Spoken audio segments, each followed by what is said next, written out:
ভূগর্ভস্থ ক্ষেপণাস্ত্র উৎক্ষেপণের জন্য সম্পূর্ণ প্রস্তুত ইরান।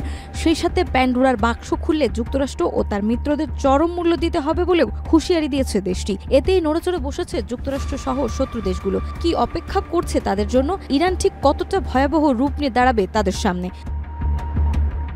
ইরান তার ভূগর্ভস্থ ক্ষেপণাস্ত্র শহরগুলোতে লঞ্চারে ক্ষেপণাস্ত্র লোড করেছে এবং সেগুলো উৎক্ষেপণের জন্য সম্পূর্ণ প্রস্তুত রয়েছে বলে জানিয়েছে দেশটির সরকার। শাইনি চুলে এখন হবে সব হেয়ারস্টাইল। সিল্কোর দ্বিগুণ শাইনি চুল প্রতিদিন। 30 মার্চ ইরানি সংবাদ মাধ্যম তেহরান টাইমস সামাজিক যোগাযোগ মাধ্যম এক্সে এই তথ্য প্রকাশ করেন। তাদের পোস্টে উল্লেখ করা হয়, প্যান্ডোরার বাক্স খুললে যুক্তরাষ্ট্র ও তার মিত্রদের চরম মূল্য দিতে হবে।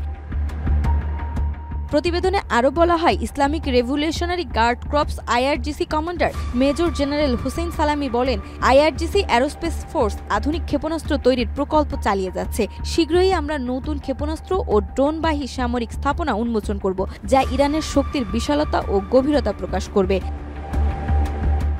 আইআরজিসির কমান্ডার আরও দাবি করেন, তারা কৃত্রিম বুদ্ধিমত্তা এআই ব্যবহার করে হাজার হাজার কিলোমিটার দূরে নির্ভুলভাবে লক্ষ্যবস্তুতে হামলা চালানোর প্রস্তুতি অর্জন করেছে। তিনি আরও বলেন, এই প্রযুক্তি বিশ্বের অর্থনীতি ও শক্তির ভারসাম্য বদলে দিতে পারে। তিনি জোর দিয়ে বলেন, ইরানের প্রতিরক্ষা ব্যবস্থা সম্পূর্ণরূপে আমাদের নিজস্ব ভূখণ্ড, সংকল্প, সামরিক সক্ষমতা ও সিদ্ধান্তের উপর প্রতিষ্ঠিত। ইরানের এই সামরিক প্রস্তুতি ও যুক্তরাষ্ট্রের বিরুদ্ধে কড়া হুঁশিয়ারির ফলে মধ্যপ্রাচ্যে নতুন করে উত্তেজনা আশঙ্কা দেখা দিয়েছে। বিশ্লেষকরা মনে করছেন, যুক্তরাষ্ট্র ও তার মিত্ররা ইরানের এই পদক্ষেপে কিভাবে জবাব দেবে তা নির্ধারণ করবে ভবিষ্যতের ভূ রাজনৈতিক পরিস্থিতি। নাজমা, মাই টিভি।